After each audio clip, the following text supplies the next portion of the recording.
মুখ্যমন্ত্রী নিজেই বলেছেন শুক্রবার জুম্মাবার ওরা একটু ওরকম করে। তো শুক্রবার জুম্মাবারে ওরা একটু ওরকম করছে, সে নিয়ে আমার কোনো মন্তব্য থাকার কথা নয়। পরিবর্তন যাত্রা শুরু হচ্ছে, কেমন সাড়া পাচ্ছেন? শুরু হচ্ছে, মানুষ পরিবর্তন চাইছে, মানুষ পরিবর্তনের জন্য তৈরি। ৪৯ বছরের অপশাসনে জ্বলছে পশ্চিমবঙ্গ, সেখান থেকে মানুষ আজকে পরিত্রাণ করছে। মানুষ ভারতীয় জনতা পার্টির সাথে আছে এবং পশ্চিমবঙ্গে পরিবর্তন আসন্ন। 6ই মার্চ মুখ্যমন্ত্রী ধর্নায় বসছেন, কি বলবেন? মুখ্যমন্ত্রী নিজেই বলেছেন শুক্রবার জুম্মাবার ওরা একটু ওরকম করে।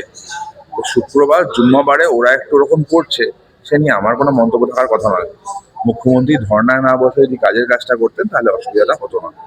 মুখ্যমন্ত্রী যেগুলো করেছেন তার জন্যই কি অবস্থা হচ্ছে। মুখ্যমন্ত্রী ক্যাওয়াজ হচ্ছে বলছেন, কি বিষয় মনে করছেন এটা? বিএলও, এইআরও, ইআরও রাজ্য সরকারি কর্মচারী, তারা গোলমাল করেছে, তারা ভুলভাল কাজ করেছে, এই জন্য সাধারণ মানুষের ভোগান্তি হচ্ছে। তো ওভারঅল প্রত্যেকটা ইস্যু মানুষ দেখছে। মুখ্যমন্ত্রীর জন্য আজকে সাধারণ মানুষ অত্যাচারিত হচ্ছে, সাধারণ মানুষের জন্য একটা জ্বালাতন হচ্ছে, তার উত্তর সাধারণ মানুষ দেবে। এসআইআর এ বহু হিন্দু নাম বাদ গেছে শোনা যাচ্ছে, কি বলবেন? বেছে বেছে বাদ দেওয়া হয়েছে।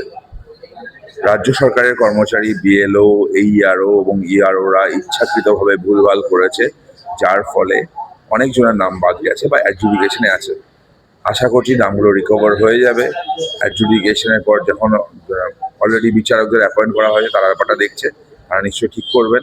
এবং একই সাথে যেগুলো গোলমাল হয়েছে সেগুলো অ্যাপিল করেও ঠিক করা হবে, ব্যবস্থা নেওয়া হচ্ছে।